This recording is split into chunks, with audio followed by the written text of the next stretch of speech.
Okay, you've successfully installed all the tools onto your desktop. Now we're going to give a step-by-step instruction how to use them. First, we're going to use the Email Companion tool. First, you need to double-click on it, open it up, go to the Settings page, insert your username and password. The username and password will be the same username and password you used to log on to the website to download the tools. Once you've inserted that, you can test the settings. Validation successful. Then you would need to save the settings. Save successfully. Once that is complete, you can now set up your email accounts. In here is where all of your mail server information needs to go. So for the first account, the account name is what we would be naming the account. This is for your purposes only. So here we have test account. Display name is what the receiver of the email will see as the display name. So you can put your company name in there or who you are. The email address is going to be what the company sees as the receiving email, who the email was from, what address. The mail host name will be the server, the mail server you have set up with the third-party client. This will be your mail server extension. Usually it's mail.domainname.com. Email username will be the authenticated email in which your email server allows mail to be sent from. Usually there'll be a info at or whatever you had set up for the sending mail server. So it'll be info@domainname.com. Your email password is whatever you set up as your password. The server port here is 25. It's either 587 or 25 for most mail servers. Emails per hour is where you can select how many emails you would like to send an hour. You have the option of 72, 60, 48, 36, 24, or 12. And the line number, if you're just on the standard single line $99 plan, you just could keep it as line number 1, as you won't be able to add any more lines. Once that is complete, hit save. Save successfully. And now we can go into the Designer tab to start to create our ad. All ads will be saved as HTML format, but in here you can start to type whatever your message is. Dear company, I am writing you today about our widget. In here, if you want to link this word widget to your website, feel free to type your website in here, and the word will be linked, and select OK. You can also insert images by clicking the image button. You browse your location of where the image is at, and select, let's see here if I have pictures. We'll just throw one of the sample pictures on here of this little koala bear. Okay, so here you see we have the image of the koala bear.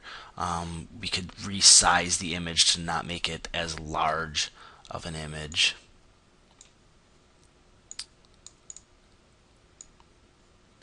And again, if we want to link this image, we select it and select the hyperlink and type in our URL. Once we're done with our message, we'll need to select the save button. So here we're going to save it to our desktop. We'll just save over this test email. Yes, we want to replace it. So now that is saved. Now we can go ahead and start creating our campaign. So we're going to click on the new campaign button. In here we're going to name this campaign as test email 1. Our subject line is about our widget. And the subject line is what the receiver will see as their subject line. Here we'll want to browse and import our data list. It's got to be a CSV format. And here's where we're going to insert our template. It's got to be in some type of HTML format. And here you can see the template preview, and that's the email that we had just created. So here we got to make sure we select our email field. We have the option to schedule our campaign, or we could just click this little button, send 24/7. Want to make sure we use our email account. We select that as our test account. Once that's all completed, you could have the option to send a test email to yourself. Once you click that, you can see here, enter your email address in the subject line as test@test.com. This is our test email. Hit the send button. If you have all the email account information properly in their mail server, you'll see it saying message delivered successfully. Because this is a test, it's delivered failed. So once that's all complete, you received your test email, you can now submit your campaign. Campaign submitted successfully. You can then go into the progress bar and see that that campaign has been submitted. It's not yet processing because we do need to click the begin processing button. Once we do that, we are good to go, and we can select begin processing. And here you can see the campaign, the test email 1, and it's sending the test emails. Once it's complete, you'll see 100% completed. It should say campaign waiting, and the status will be waiting, and then a time tick down for the program to wake up. At this point, you can select stop processing, and here you can see that the campaign has been completed. You can pull the logs, the broadcast logs.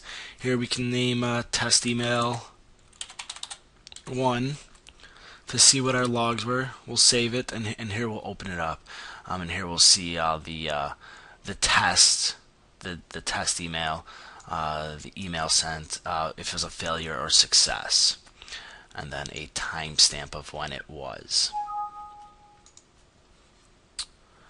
Once we're done with that, the campaign is completed, and you can now select start a new campaign. Again, go through all the steps of submitting your campaign name, subject line, data list, HTML template, and then make sure you select the email field, scheduling 24/7 send, and selecting your email account. That will be it for this video. If you have any questions, please log on to your website, and in there you'll see a support. Submit a support ticket, and we'll get back to you within 24 hours. Thank you for watching.